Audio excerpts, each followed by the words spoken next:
क्या परेशानी है? पता है करण, तुम्हारे अंदर वो तमाम खूबियां हैं जिनसे मैं बहुत इम्प्रेस हुई हूँ। तुम्हारे जीत का जुनून, कामयाब होने के तेवर, तुम्हारा हौसला, वाकई। मेरी खूबियों से परेशान हो गई हो? नहीं, इस खामी से जिसे तुमने हाथ में पकड़ के रखा है करण। ये शराब की बात कर रही है। जिसे तुम शराब कहते हो ना, ये एक हारे हुए शख्स का झंडा है करण। जिस तरह तुम यहाँ बैठे हो ना, ऐसे लगता है कि तुम अपने हाथ का मातम मना रहे हो। और जिस करण को मैं जानती हूँ, वो मातम मनाने में विश्वास नहीं रखता।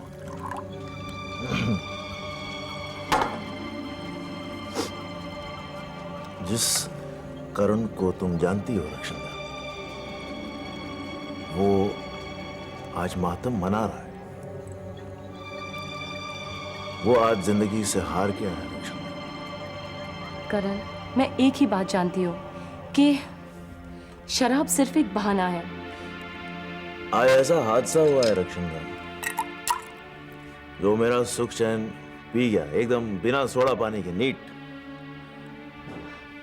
कैसा हादसा करण? मुझे तो कोई खबर नहीं मिली है।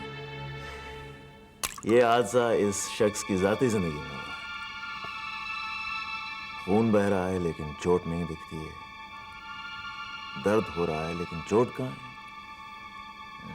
है? क्या बात है करण, मैंने आज तक तुम्हें इतना परेशान कभी नहीं देखा।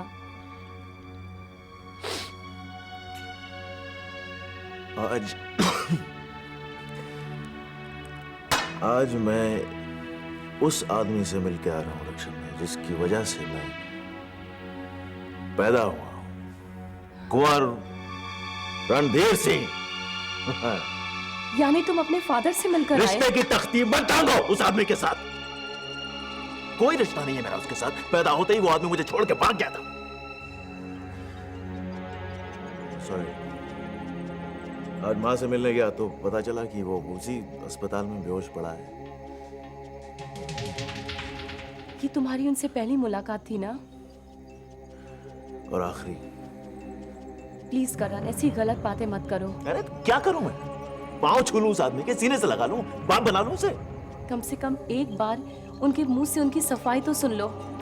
अगर तुम्हें लगे कि कहीं वो गलत है, तब उन्हें ठुकरा देना।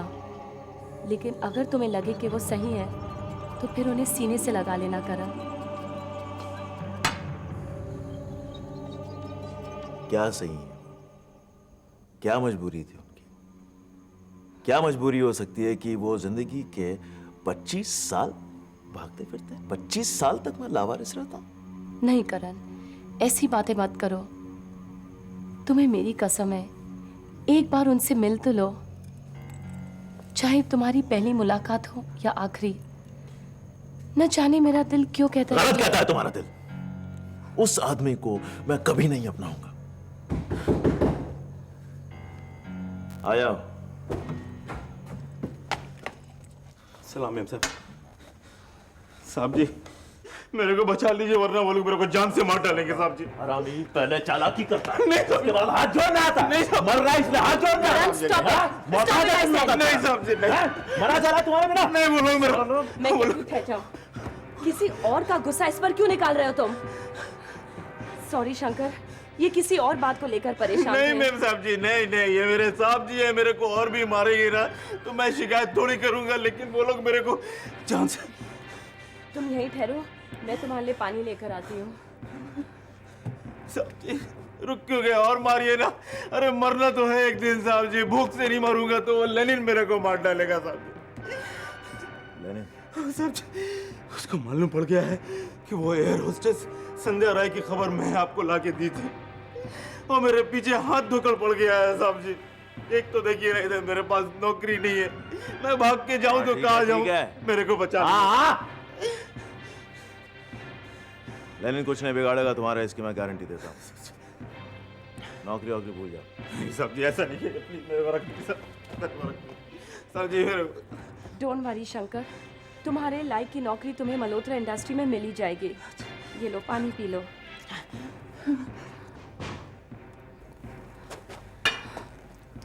बहुत बहुत प्लीज शुक्रिया। ऐसे मत करो। बहुत बहुत साहब, मेरे को बचा लीजिए। ये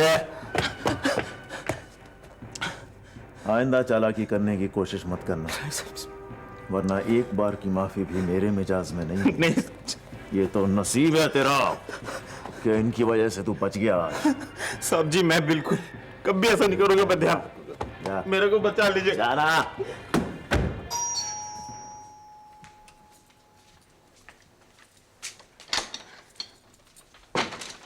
हाँ ठीक है, मैं चली जाती हूँ। अब प्लीज़ ऐसा मत कीजिए। देखो शीला, तुम जब तक मुझे महीन की पहली पत्नी समझोगे, मैं इस घर में नहीं आऊँगी। तुम मुझे निशी समझो ना, सिर्फ Nishi. I am sorry Nishi, मेरे चेहरे पे वैसे ही एक्सप्रेशंस आ गए थे ना। कोई बात नहीं। दरअसल मैं एक नई सहेली बनाने चली थी और मैं सीधे तुम्हारे घर चली आई।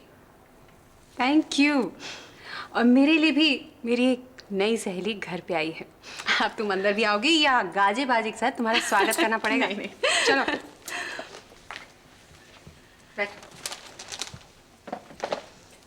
शीला, ये मेरा कार्ड है, इसमें मेरा पता और फोन नंबर है, उसे नोट कर लेना। लेकिन तुम तो अभी तक उसी घर में हो ना? तुम जानती हो? हाँ। तो आज तक आई क्यों नहीं? भाई मैं समझती हूँ तुम्हारी नई नई शादी हुई है, लेकिन थोड़ा वक्त तो तुम निकाल ही सकती हो ना। अब तो मेरी खिंचाई कर रही है। बिल्कुल नहीं, मैं अपनी नई सहेली को अपनी तरफ खींच रही हूँ। अच्छा शीला, एक बात बताओ, मैं इन कपड़ों में ऐसे हेयर स्टाइल में कैसे लग रही हूँ? तुम तो बिल्कुल नई निशी दिख रही हो मुझे। काम करना शुरू किया ना, इसलिए ये सब अच्छा लग रहा है। अच्छा, तुमसे एक और बात पूछनी थी। देखो, एक सलाह लेनी है तुमसे।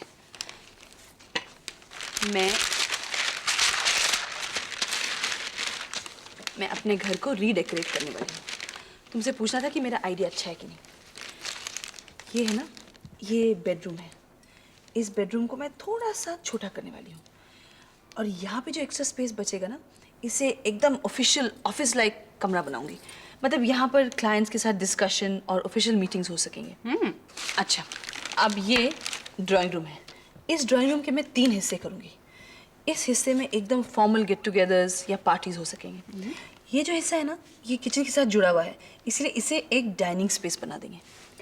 और ये स्पेस जो बचा हुआ है ना, इसके यहाँ से मैं दीवार तोड़ दूंगी और इस दीवार को गार्डन के साथ ज्वाइन कर लूँगी।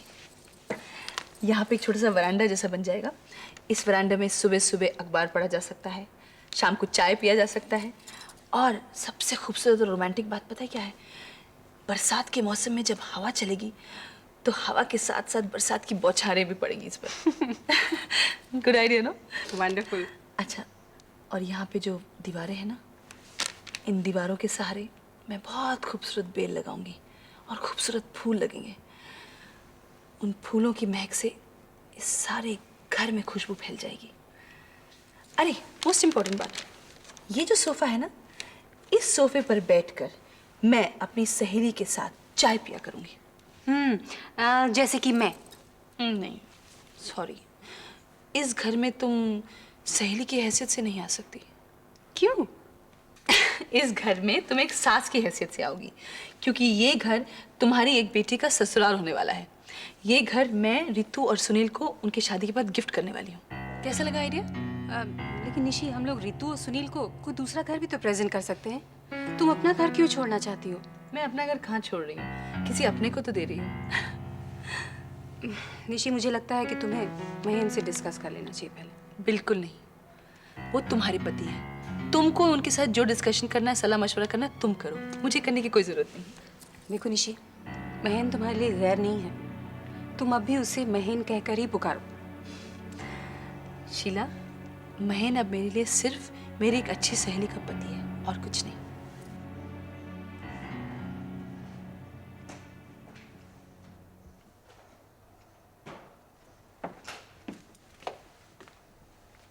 गुड मॉर्निंग करण साहब।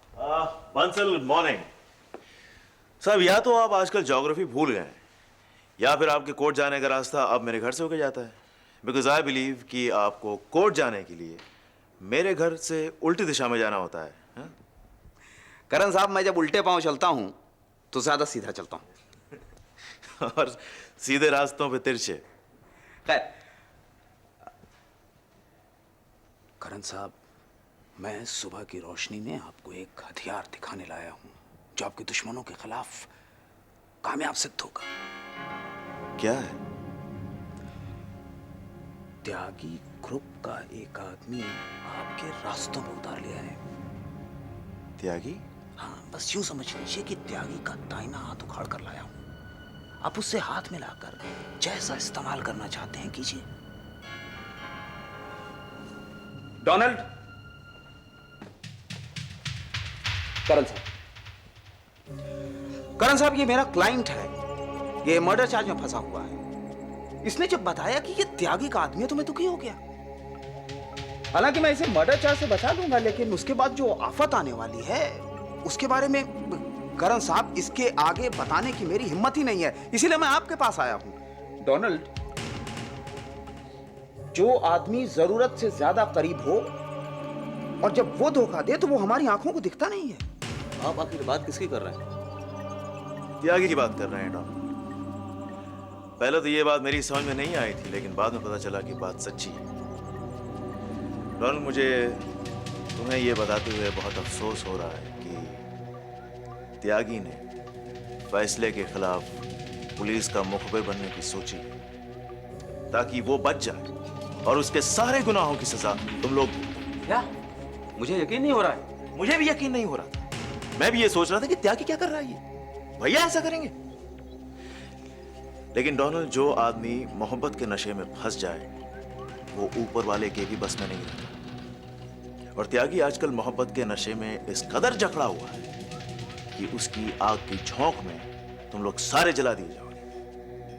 त्यागी अपने जिस्म के सारे दाग मिटाकर सहरा बांधने की तैयारी कर रहा है। क्या ये सब त्यागी भैया शिवानी जी की खातिर कर रहे हैं? शिवानी को जानते हो? जानते हो तो जाके त्यागी को समझाओ, एक लड़की की खातिर दोस्तों और वफादारों को कुर्बानी पे चढ़ा देगा। पुलिस को अगर उसने सब बता दिया तो कैसे बचोगे तुम? त्यागी भैया ऐसा हरगिज नहीं कर सकते। पुलिस में जान पहचान है? अगर है तो जाके पुलिस वालों से पूछ लो, वरना सुनील वर्मा से पूछो, वो त्यागी का केस संभालता है। वो हम सबसे दुश्मनी मोल ले रहे हैं। अभी तो कह रहा हूं, जाके समझाओ उसे। ठीक है।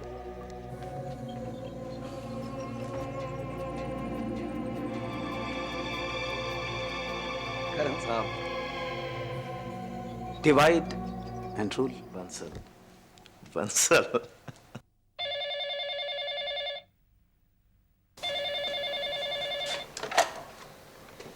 हेलो। हेलो पापा, मैं सोनू बोल रहा हूँ।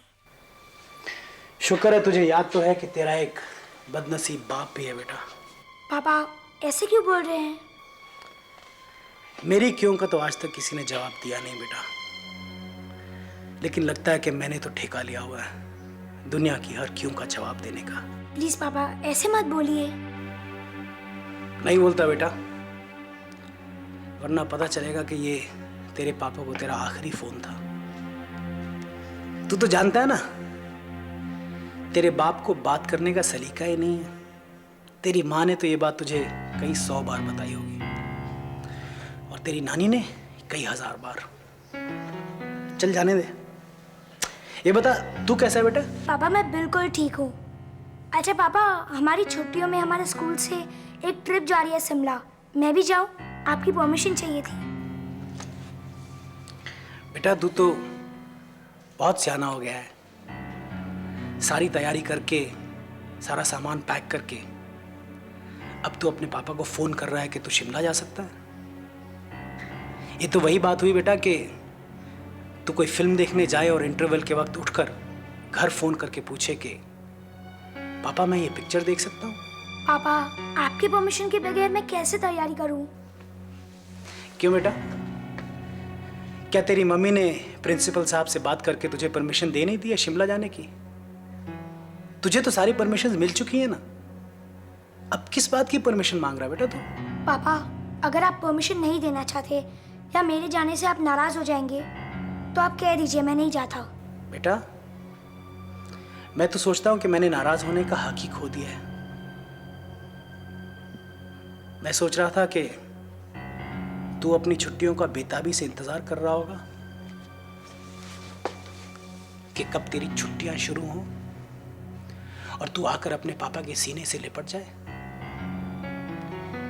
लेकिन तू तो शिमला जाने में ज्यादा इंटरेस्टेड है बेटा, तो जा, खुशी से जा।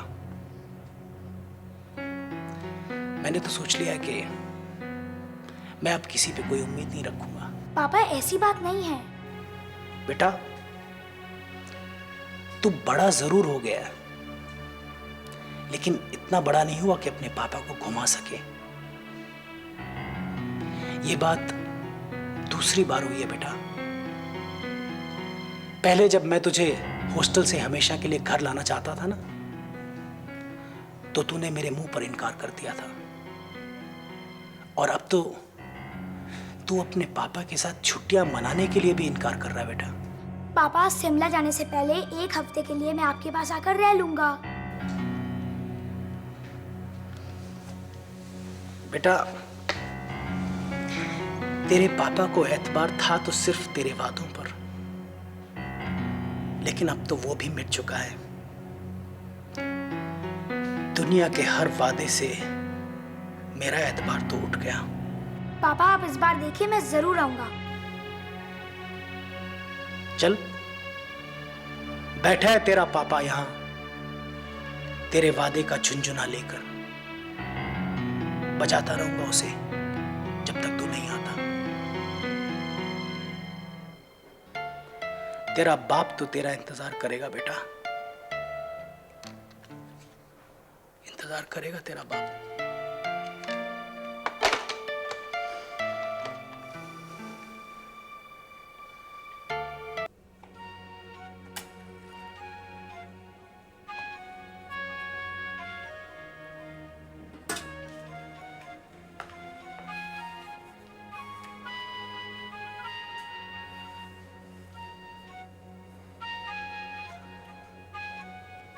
दयाराम,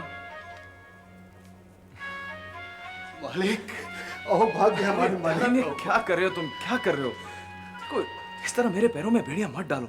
अगर तुम ऐसा करोगे तो दोबारा तुम्हारे घर आना मेरे लिए नामुमकिन हो जाएगा। मैं आप लोगों के हाथ जोड़ता हूँ, इस तरह मुझे शर्मिंदा मत कीजिए। मैं कोई भगवान नहीं हूँ। मालिक हम जो कर रहे हैं हमारे दिल से कर रहे हैं मालिक। लेकिन भाभी जी, आपका ये पति दिल से मेरा शुक्रिया अदा कर चुका है 1000 बार, और बस वही काफी है। आप तो हमारे लिए भगवान है मालिक। इसका मतलब यह है कि अगर एक इंसान एक दूसरे इंसान के लिए बस चंद लाखों रुपए खर्च करता है, उसे भगवान का दर्जा मिल जाता है। बात रुपये पैसे की नहीं है मालिक।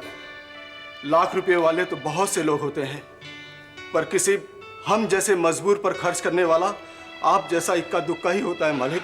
जयराम, anyway, मुझे आज जाना है तो। पर मालिक, मैंने आपके लिए खाना तैयार करवाया था। अरे नहीं नहीं, खाना वाना फिर कभी। लेकिन आज मैं जिससे मिलने आया हूँ उससे मिलवाओगे नहीं? कौन मालिक? कौन? अरे मेरी छोटी बहन। अरे हाँ, कज्जू बेटा जरा बाहर आना। अरे अगर वो अंदर आराम करी तो मैं अंदर चला जाता हूँ। मुझे कोई देख, मालिक तुझसे मिलने आए हैं। अरे बेटा, नहीं नहीं बेटा, हमारे यहाँ एक रिवाज है, बहन भाई के पाँव नहीं छूती। और तुम मेरी बहन हो ना। अब ये बताओ कि हमारी छोटी बहन का नाम क्या है? और तुम्हारे इस भाई का नाम है ऋषभ। तुम उसे ऋषभ भैया भी बोल सकती हो, लेकिन कहीं अगर दूसरे नाम से पुकारा तो डांट पड़ जाएगी, समझी? कहाँ गया? आज तुम्हारा ये भाई पहली बार तुम्हें मिलने आया ना, तुम्हारे लिए छोटा सा तोहफा। वफा मोहब्बत नफरत प्यार दौलत शोहरत भागम भाग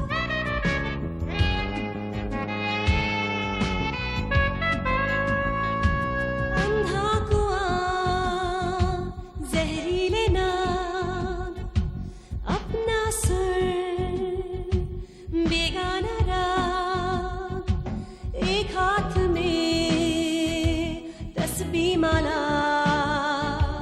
एक हाथ